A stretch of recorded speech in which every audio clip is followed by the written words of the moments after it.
daylight.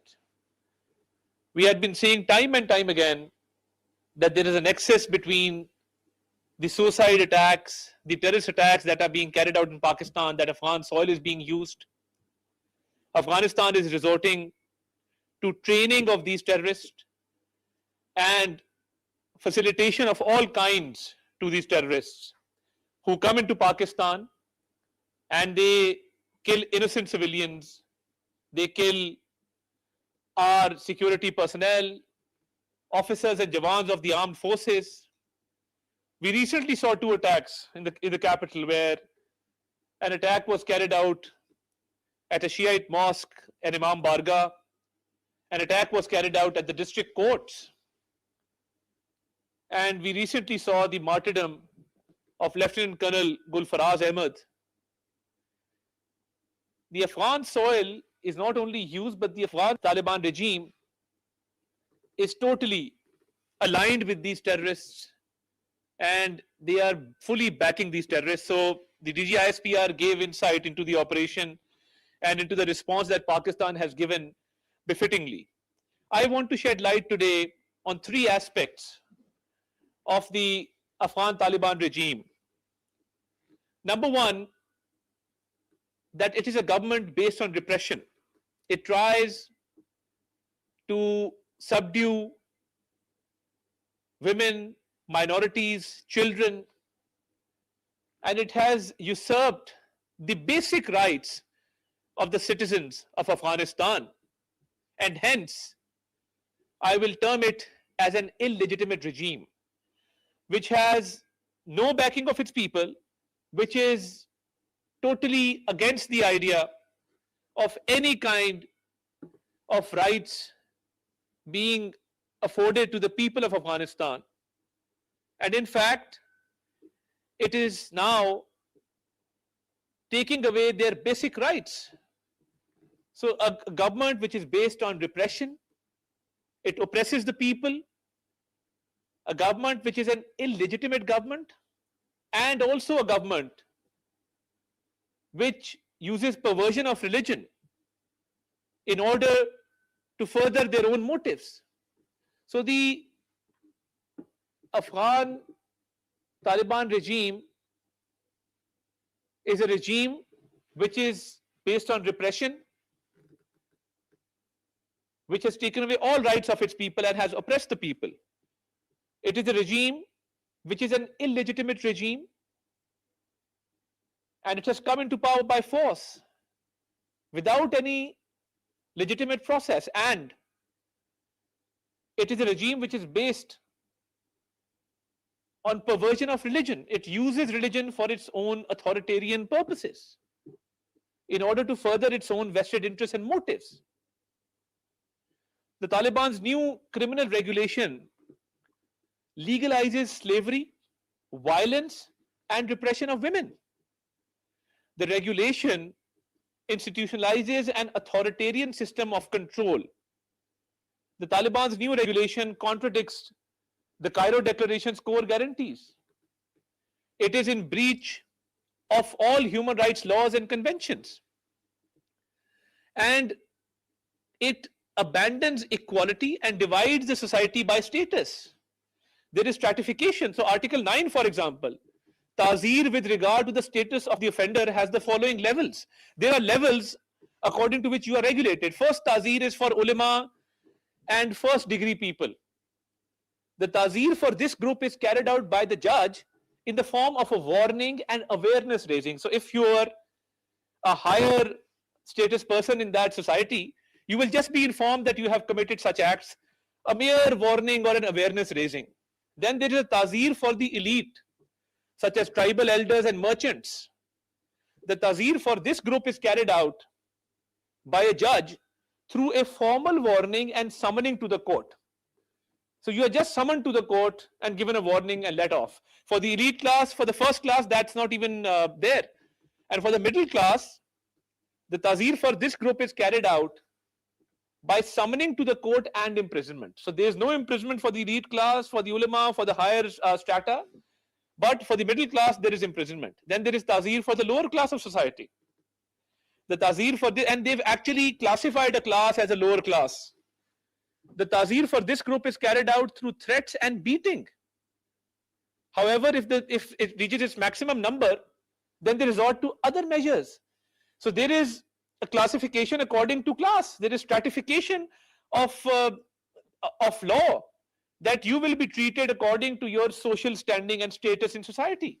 Now, this is contradictory with the basic Islamic principles of equality and dignity. Now, Article 9 of the Taliban's new regulation establishes a punishment regime explicitly based on social status, dividing the society into religious scholars, elites, middle class, and those designated as lower class, with harsher penalties imposed on them. So I think this is, as I said, that Afghan Taliban regime is based on a system of repression, a system which oppresses the people, uses the religion through their own interpretation against the basic beliefs of Islam. They use perversion of religion and to further their illegitimate causes and to strengthen their illegitimate regime. Now, Article 15, for example, now it compounds these violations by explicitly recognizing individuals as free or enslaved. There is a process of slavery, treating enslavement as a lawful status within the criminal justice system. This directly violates, again, the Cairo Declaration's categorical rejection of slavery. And it also contradicts contemporary Islamic scholarly consensus. Now, they have made a system of slavery which they use for their own purposes. Of the principles of international human rights, of Islamic law, and of very, very basic rights of people. Now, for example, violence against women. There is no law that regulates this. Violence against women has not been regulated or brought under any law. So they basically impose a duty upon people to prevent a vice and to take law in their own hands. So this is vigilante justice which is allowed. So if you see a woman violating a law, they actually have a force of 3,000 people who can take action. So this can actually, you can actually authorize neighbors, strangers, normalizing abuses as a perversion of religion. Women's lives are valued less than anybody else. So they are not allowed to have access to public parks, to gyms, to other recreational places. And there is a ban on education.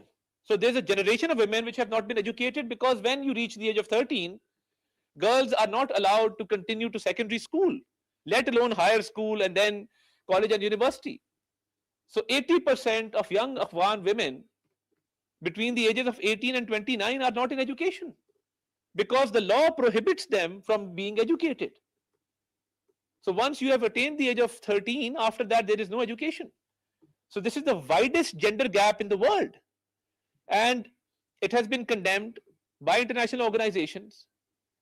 And there are no women who are involved in constructive work, who are doing freelancing or in the IT sector or in sports or in other employment opportunities as the civil service or NGOs or other employment opportunities that they may take. Now, this is a very, very bad crisis. And in 2026, the ban on university and secondary education for women and girls are projected to increase other risks. So, domestic violence, the behavior by the entire society of discrimination towards women and denying them their basic rights through law. This is leading to a crisis. So as I said, that this is a regime which is based on repression and the perversion of religion. So women's representation in decision making is zero. There are no women in the cabinet.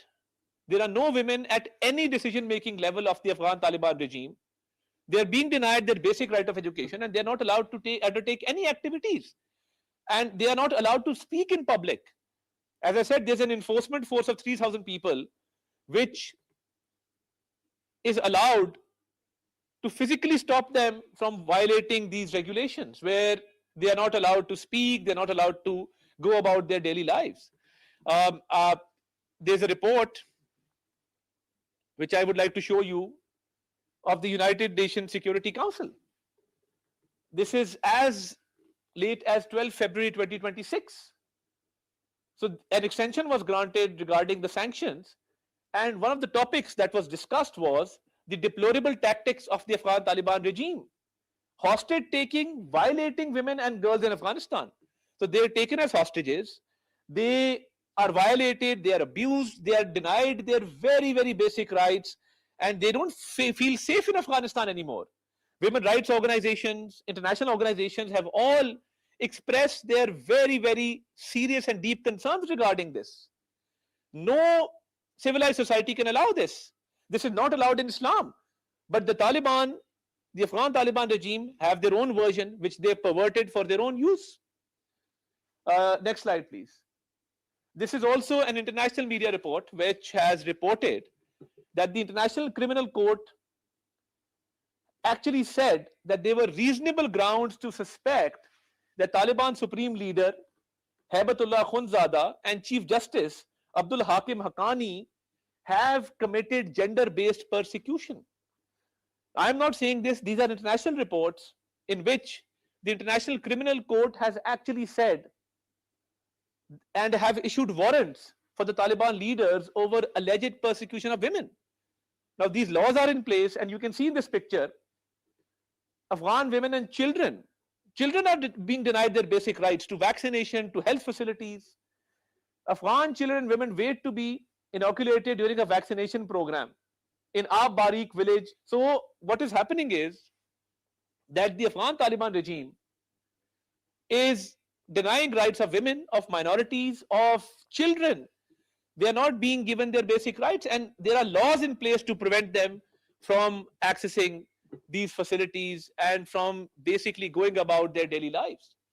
So as I said, that it's an illegitimate regime. It is based on repression and perversion of religion, and they have nothing to do with Islam. They don't believe in peace.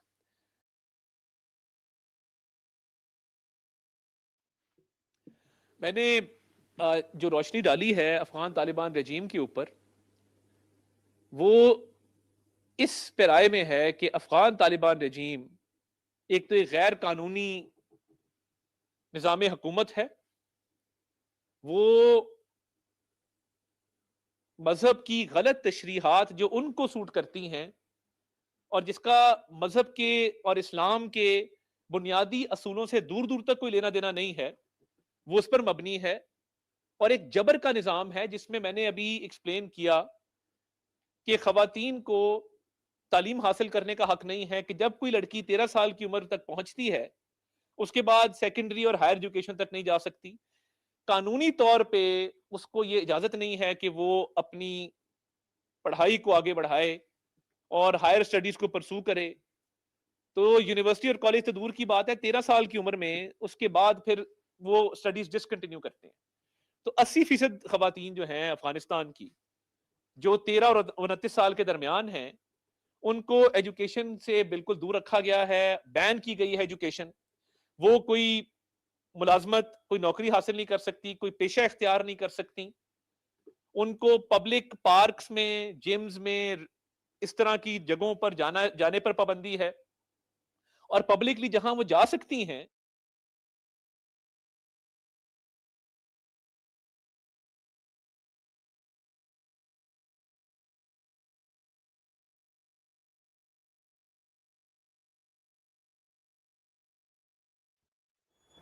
Now, that was the Minister for Information and Broadcasting, Attaullah Tarar.